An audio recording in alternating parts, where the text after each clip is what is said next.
Hello students, now we are going to discuss about soft skill non-verbal communication from your first sem, third lesson.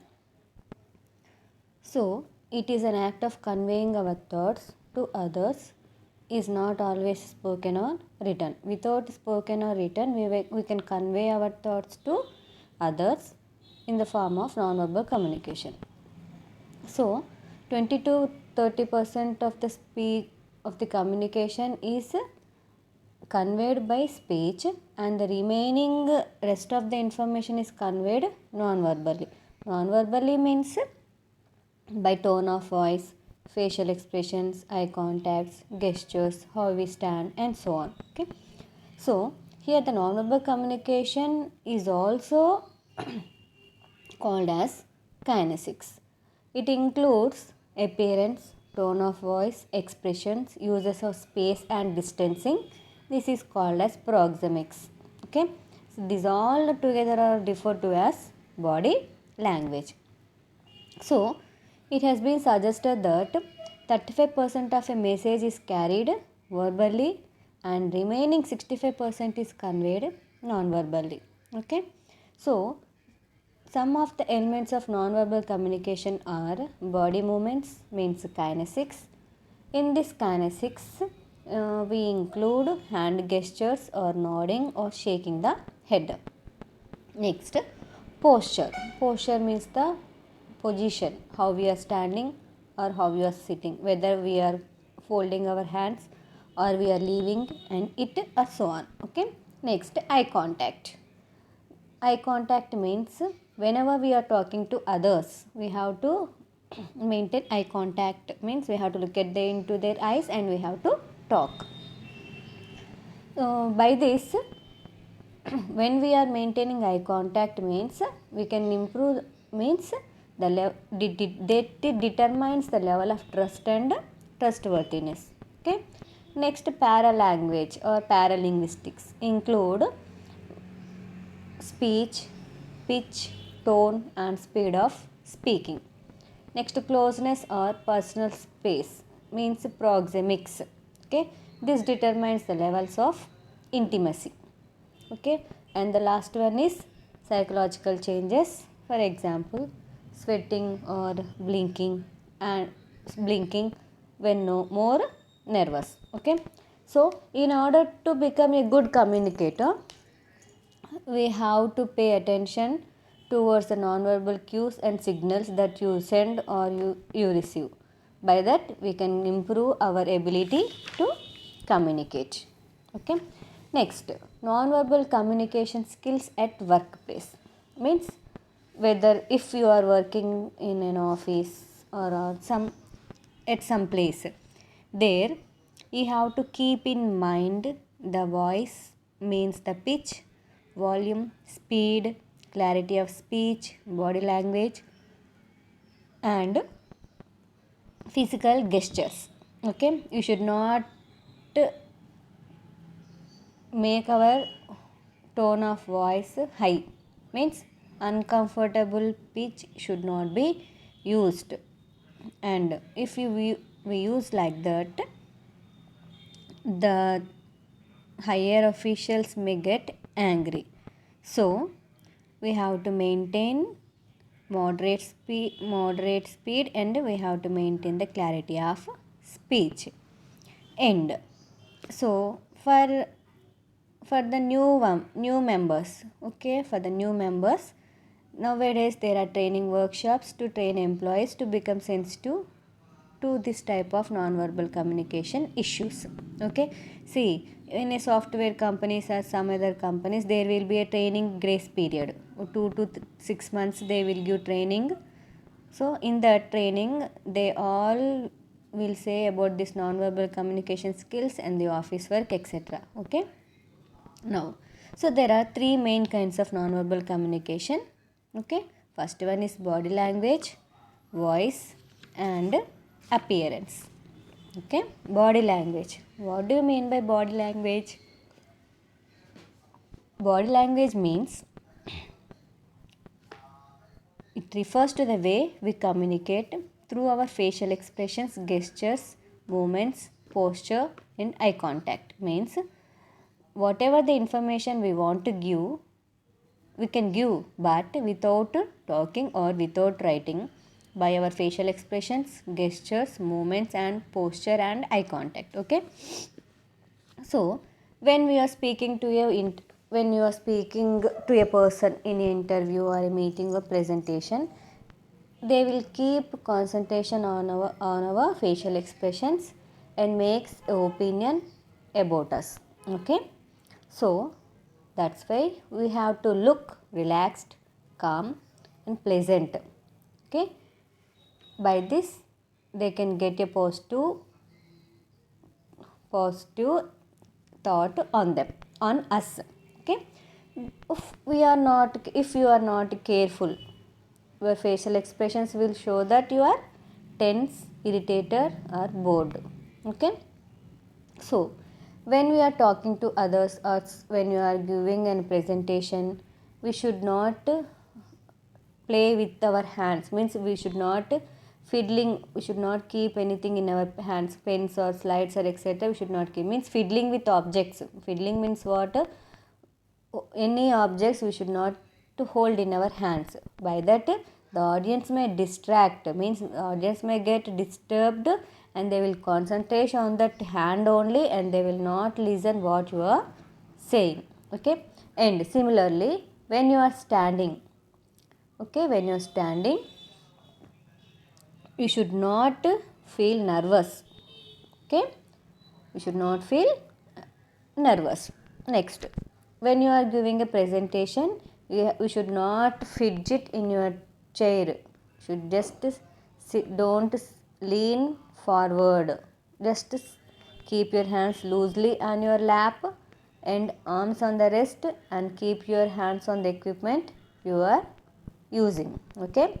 Sit freely and don't lean on the table also. And when you are speaking, leave your hands by your sides, hold them lightly in front of you and rest it on the table. Okay.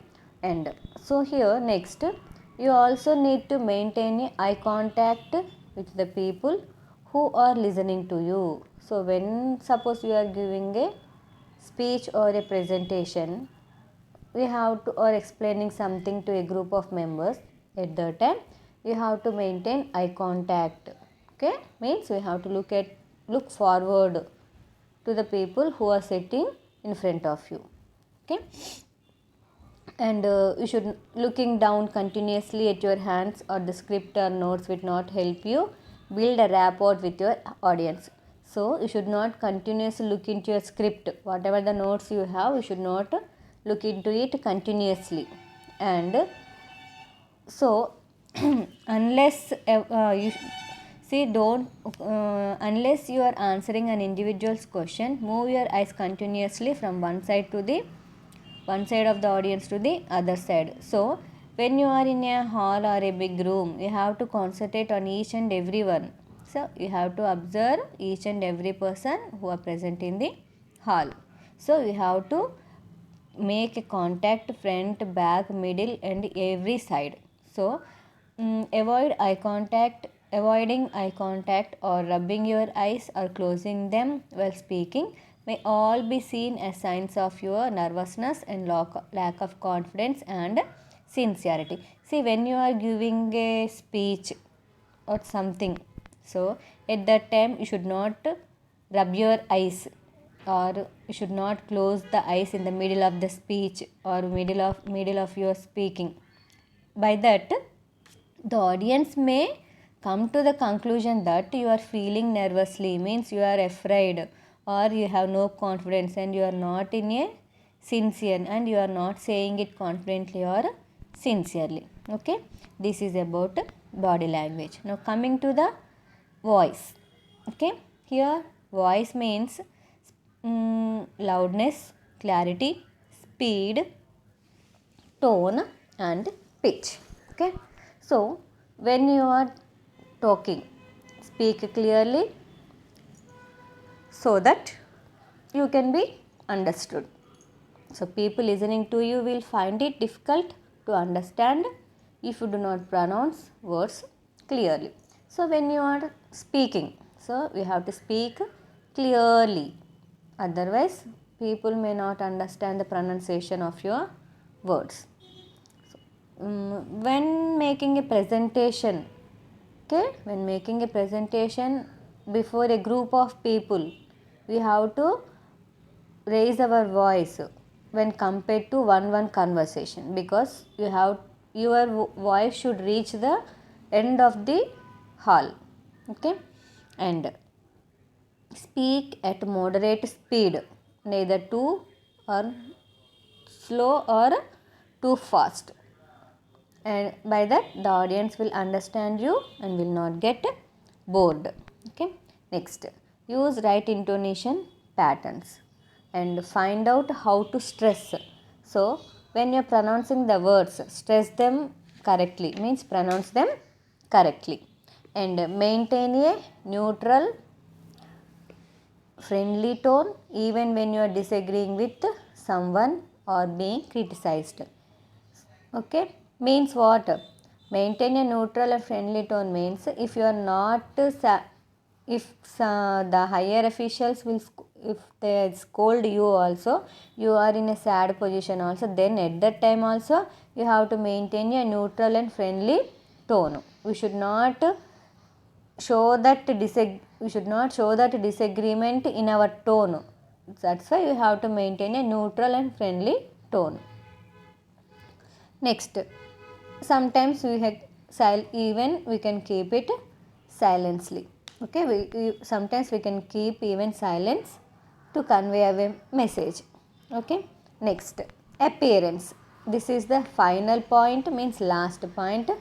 Without speaking without speaking, it tells us, means our appearance tells us a lot about our backgrounds and attitudes, particularly if they are the people who do not know us.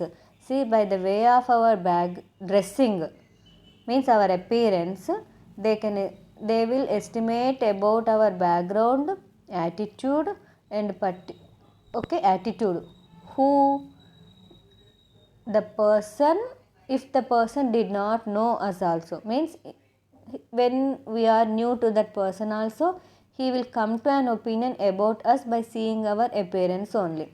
So our style of dressing, which consists of the choice of clothes, color and hairstyle, is a means of nonverbal communication and a small but important way to our success as communicators.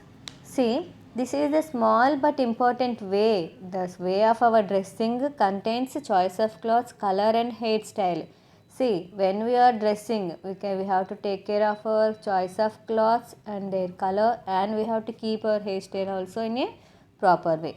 But for saying it is simply, but it was important to become success as a communicators.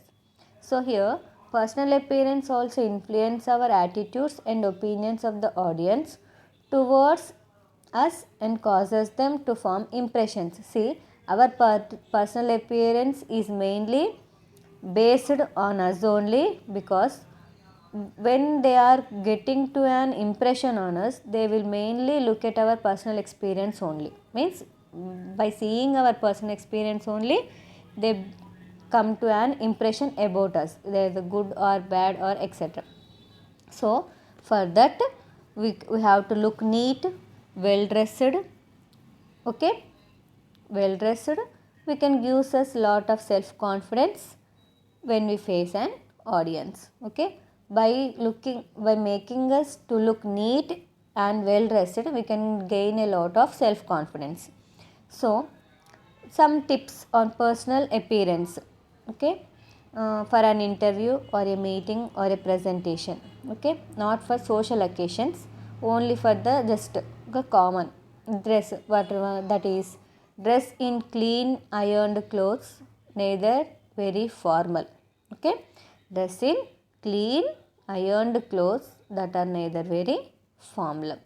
So, and we should be sure that you are well dressed and do not wear clothes not appropriate for work, when you are going to a job, you should go in a well dressed manner and make sure your hair is neatly combed and that your nails are clean. So this is the important, because by when we look at a person, first of all we observe the his way of dressing, how his dress was, how is their hair, and how they are looking, like that only we will have. So the first impression will be on the hair and the dress and the nails, etc.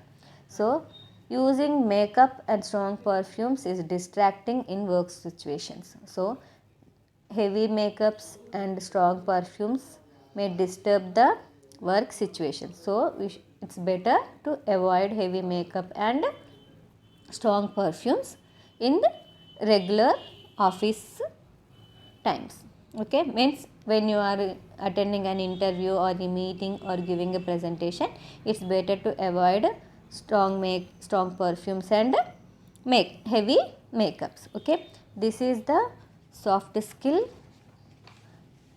non-verbal communication.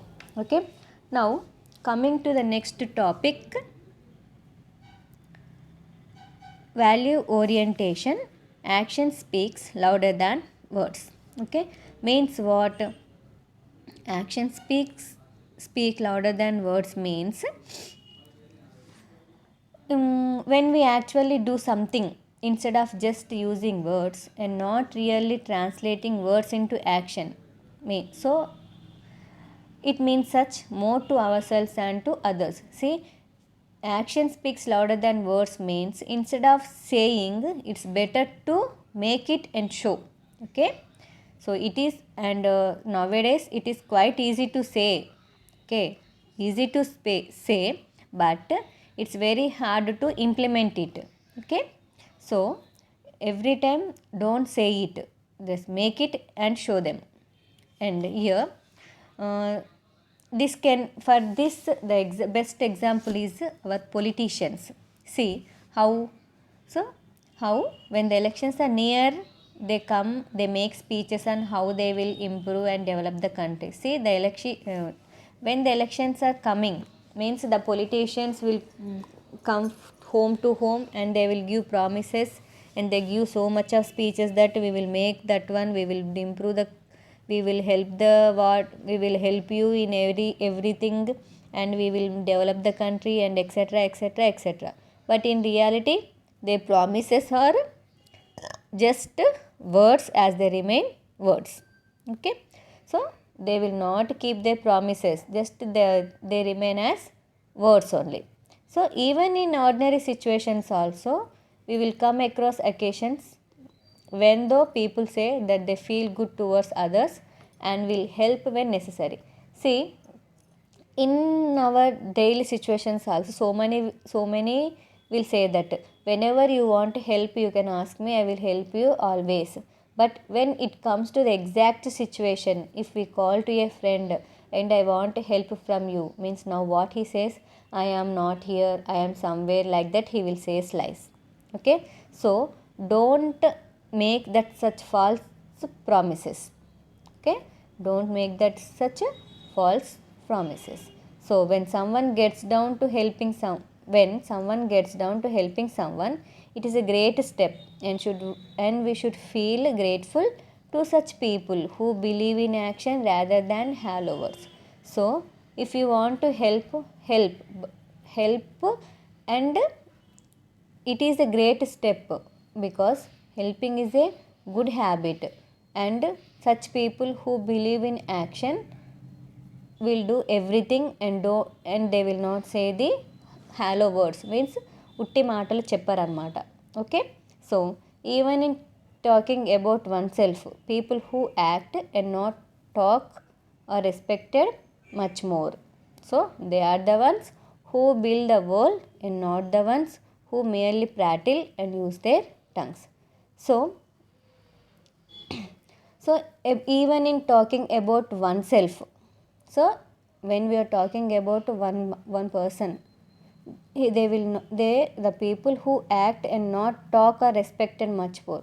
So the people who wanted to do any work, they will not say, just they will do that work and they will show them. That type of people will be respected much more in the society. Okay, so here in that case, so when you promise a friend to help him, at that time you try to help him and make him happy. Okay, by that way you will be respected much more.